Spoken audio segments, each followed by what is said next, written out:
Well, happy Wednesday. Tonight we're going to be making a chicken stew with butternut squash and quinoa. On my stove, I have water boiling. I'm going to take 1.5 pounds of butternut squash that's been peeled, seeded, and cut into cubes. We're going to put it into the water, and we're going to put the cover on it, and we're going to steam it for 10 minutes. Yep.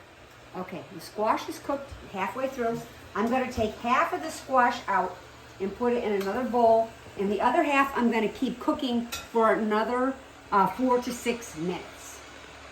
Okay, while the squash is continuing to cook, I put in my stock pot 3 cups of chicken stock, which is on medium-high heat.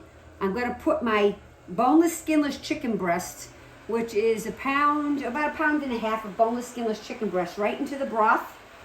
You're going to bring it to a boil, and you're going to let it cook for 10 minutes. When it comes to a boil, turn it down to a simmer. Okay, my chicken is done. It's cooked 15 minutes. I'm going to take this out and put it on a dish because we're going to let that cool because we're going to shred that afterwards. And then we are going to take, let me just get the rest of this out. We're going to take the broth, and I'm going to put this in another container because we're going to use this pot again. And we're going to use the broth again, obviously. So here's the broth. We're taking that out. Now I'm going to put this back on the heat, and then we're going to put a tablespoon of olive oil in there because we're going to start cooking our onions. So we're going to give that a few minutes to heat up, which won't take long. And I have our squash, which is done. So this part of the squash we're going to take, and I'm going to use this little special tool that a dear friend of mine showed me how to use. And she told me about it, and we're going to mash the squash up with this. Because we're going to mash half the squash, and half the squash is going to go into the soup hole. But it's already cooked, but this is all mashed up. So I'll finish doing this while we get the onion going, and we have 1 medium onion chopped. We're going to put that into the hot oil, and we're going to cook that for about 8 minutes until it's just starting to turn brown. You don't want it to burn. So everybody's stoves are different. Some run hotter, some run colder. But this is about 7-8 minutes. We're going to saute that. I'm going to finish mashing this up, and we'll be back in about a few minutes.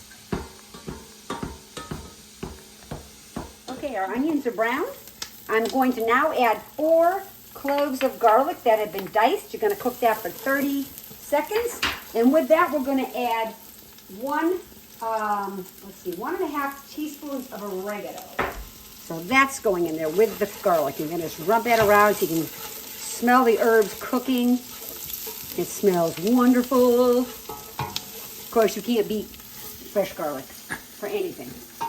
As you can see in this bowl here, this is part of our crop from this year, which I'm using over the winter till we plant our new crop for next year. Okay, so then we're going to add to that container, we're going to add our can of diced tomatoes, 1 can of diced tomatoes. You're going to add your chicken stock back in. You're going to add in your mashed butternut squash. Get that out of there. And you're going to add your whole butternut squash, which we reserved from earlier. There you go. And then we're going to add our quinoa. If you've never seen quinoa, this is what it looks like up close.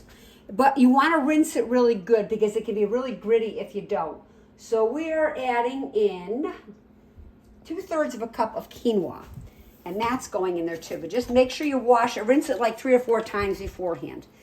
So we are going to bring this to a boil, and we're going to let it cook for, let me just see, it's been a while since I made this, for about 15 minutes. And then we're going to shred our chicken when we come back. Chicken's cooked. It's all heated through. The quinoa's all heated through. This is how it looks in the pot. You're also going to take a 1/4 cup of chopped parsley and put that on top when you serve it. And then just give it a stir. And that's it. It's not hard to make, and it's really hearty, especially with winter coming here. Here's the recipe. See you next week.